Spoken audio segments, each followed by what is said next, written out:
అందరికీ నమస్కారం. ఈరోజు నా స్వగ్రామం పశ్చిమ గోదావరి జిల్లా పెనుగొండ వచ్చి ఉన్నాను. ప్రస్తుతం అయితే శ్రీ నగరేశ్వర మహిషాసుర మర్దిని శ్రీ కన్యకా పరమేశ్వర అమ్మవారి దేవస్థానం యొక్క సత్రంలో రూమ్ తీసుకుని ఉన్నాను. నేను బీసిపోయి కూర్చున్నాను, సరిగ్గా కనపట్లేదు, స్టైల్గా కూర్చున్నాను అనుకుంటారేమో. ఏమీ కాదు, ఇది సత్రంలో రూము. కళ్ళు పైకి ఎత్తామంటే ఆ ట్యూబ్లైట్లు నా కంట్లో పడుతున్నాయి. కాకపోతే ఏంటంటే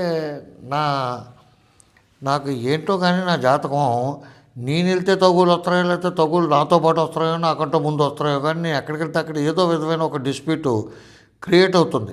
అది కూడా భగవంతుడికి సంబంధించిన డిస్ప్యూటు. జనమంతానేమో అమ్మవారితో పెట్టుకుంటున్నాడు, లేకపోతే వైశాస్తో పెట్టుకుంటున్నాడు, వాళ్ళతో పెట్టుకుంటున్నాడు, వీళ్ళతో పెట్టుకుంటున్నాడు అని చెప్పేమో ఓ పక్కన మా వాళ్ళు భయపెడుతున్నారంట కూడా మా ఇంట్లో వాళ్ళని. కాకపోతే ఏంటంటే మీకు ఒకటి చదివి వినిపిస్తాను. ఈ శివరాత్రి సందర్భంగా ఈ నగరేశ్వర స్వామివారికి, మహిషాసురమర్దిని అమ్మవారికి, వాసవి కన్యకా పరమేశ్వరి అమ్మవారికి, గణపతికి చాలా బాగా పూజలు జరుగుతాయి. ప్రతి చోట, ప్రతి దేవాలయంలో కూడా జరుగుతాయి. అన్ని చోట్ల కన్యకా పరమేశ్వరి అమ్మవారు ఉండకపోవచ్చు. ఆవిడ పుట్టినీళ్ళు ఇక్కడ, ఆవిడ క్షేత్రదేవత కాబట్టి ఇక్కడ ఆవిడని కూడా కలుపుకొని ఘనంగా చేస్తారు. కాకపోతే కొంతమందికి మధ్యలో ఏదో వస్తుంది. దాన్ని నేను పద్దాకాలని తిడతాం, వాళ్ళ మనసు బాధ పెడతాం, లేకపోతే వాళ్ళ పిల్లం బిడ్డలు బాధ పెడతాం, లేకపోతే వాళ్ళ చుట్టాల పట్టాలంతా కూడా ఏంటంటే ఇంత మూర్ఖంగా తిడుతున్నాడు. కొంతమంది ఏమో పని పట్టాలేని వాళ్ళు ఏం చేస్తారంటే, మాల్లో ఉన్న ఆ మాటలేని స్వామి, బూతులేని స్వామి అంటారు. మాల్లో ఉంటే ఇద్దరు మనుషుల కంటే ఎక్కువ తిండే తినేస్తాడు ఎవడైనా సరే. అప్పుడు తప్పేమీ లేదు. మాల్లో ఉండగాడు వ్యాపారాలు ఆడు చేసుకోవచ్చు, ఆడు లాభాలు ఆడు స్వీకరించవచ్చు, ఆడు మోసాలు చేయొచ్చు. కానీ మాల్లో ఉండే బూతులు తిట్టకూడదు, ఎవడి గురించి కామెంట్ చేయకూడదు. సర్లేండి, ఎవడిష్టం ఆడదు. కానీ 17/2/2026 ఇది ఒకసారి క్లియర్గా చూడండి.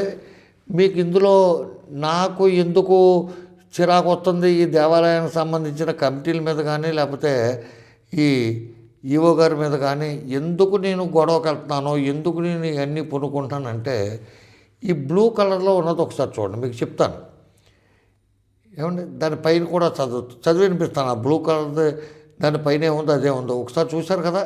ఓకే, ఏమనుందంటే 17/2/2026 జయవారం ఉదయం 9 గంటల నుండి పూర్ణాహుతి అవభ్రత స్థానం త్రిశూలోత్సవం, సాయంత్రం 5 గంటల నుంచి 7 గంటల వరకు నాదస్వర కచేరి, రాత్రి 7 గంటల నుంచి 9 గంటల వరకు గరగ నృత్యం, తాసాల నృత్యం, సోలాల నృత్యం.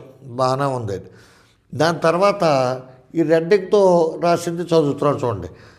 రాత్రి 9 గంటల నుండి వివిధ వాయిద్యములు, జయ ధ్వనులతో, సోలాలు, సన్నాయి మేళాలు, తాసాలతోనూ Shri Vighneswaranathamuni musical band party Penugonda వారిచే, ఇదేంటంటే సన్నాయి అది వాయించేవాళ్ళు, బ్యాండ్ మేళం వాళ్ళ పేరు అది, వారిచే వాయిద్య కచేరీ, శ్రీ శివనాథస్వర బృందం పోడూరు వారిచే, ఇది ఇంకొక కంపెనీ, నాదస్వర కచేరీ.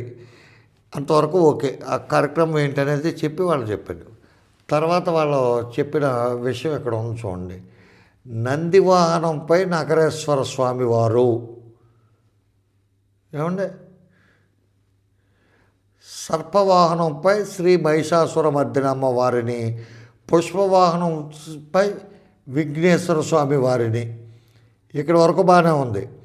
తర్వాత శివవాహనంపై శ్రీ వాసవి కన్యకా పరమేశ్వరి అమ్మవారిని, ఈ పేరు కూడా దీంతో కలిపేసి అదే పాయింట్లో, అదే క్రమశిక్షణతో వాళ్ళ పేర్లతో పాటు ఈ పేర్లు కూడా కలపకుండా ఇది స్పెసిఫికైజేషన్ చేసి అవి కనపడకుండా ఇది ఒకటి పెద్ద పాయింట్ పెట్టి కలర్ మార్చి ఇదంతా పెట్టినప్పుడు ఆలాఫేషాడం చూసిన వాడికి ఏంటంటే, పైన చూస్తాడో 17/2/2026 జయవారం, కింద చూస్తాడో సింహవాహనంపై శ్రీ వాసవి కన్యకా పరమేశ్వరి అమ్మవారిని 102 ప్రభలతో బ్రహ్మాండంగా గ్రామోత్సవం జరపబడును.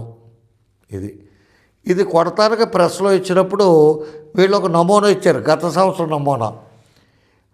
ఇప్పుడు ఏంటంటే పొరపాటు ఎవరైనా చూడవచ్చు, పాత నమూనాను బట్టి కొట్టేశారండి వీళ్ళు, అమాయకులు అంటే చిన్నపిల్లలు అంటారు కదా. అందుకని మళ్ళీ చూస్తాను, ఒకసారి చూడండి.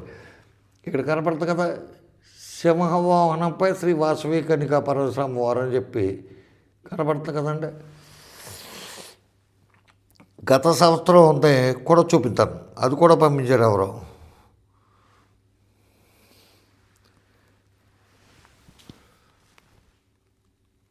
గత సంవత్సరం చూడండి. పుష్పవాహనంపై శ్రీ విఘ్నేశ్వర స్వామి వారిని, సింహవాహనంపై శ్రీ వాసవి కనికా పరమేశ్వరి ఇక్కడ మొదలుపెట్టారు అమ్మవారిని. 102 ప్రభలతో బ్రహ్మాండంగా గ్రామోత్సవం జరపబడును. ఇక్కడ ఎక్కడైనా ఎవరైనా హైలైట్ చేశారా? అందరినీ దేవుళ్ళని దేవతలను అందరినీ సమానంగానే చూపించారు కదా. మరి ప్రత్యేకించి ఈ సంవత్సరం వేసిన దాంట్లో ఏంటి, మొన్న నుంచి గ్రామానికి సంబంధించి, గుడికి సంబంధించి, లేకపోతే వాసవిధామకు సంబంధించి సమ్ డిస్ప్యూట్ అయితే నడుస్తుంది. చాలా తప్పులు జరిగినాయి, ఆ తప్పులు సరి చేయించాలి అనే కంకణం కట్టుకుని కొంతమంది నాలాంటి వ్యక్తులు కృషి చేస్తున్నారు. అందులో నేను కూడా ఉన్నాను కాబట్టి నేను ఇవన్నీ గెలుపుతాను. కాబట్టి ఇప్పుడు మమ్మల్ని రెచ్చగొడతానికి వేస్తున్నారా లేకపోతే ఏంటనేది మాకు అర్థం కావట్లా. ఏం చేస్తారో రేపు పొద్దున ఈవో గారు వస్తా అన్నారు, దాన్ని బట్టి చూద్దాం. విధి విధానాలకు సంబంధించిన బుక్ అండి ఇది.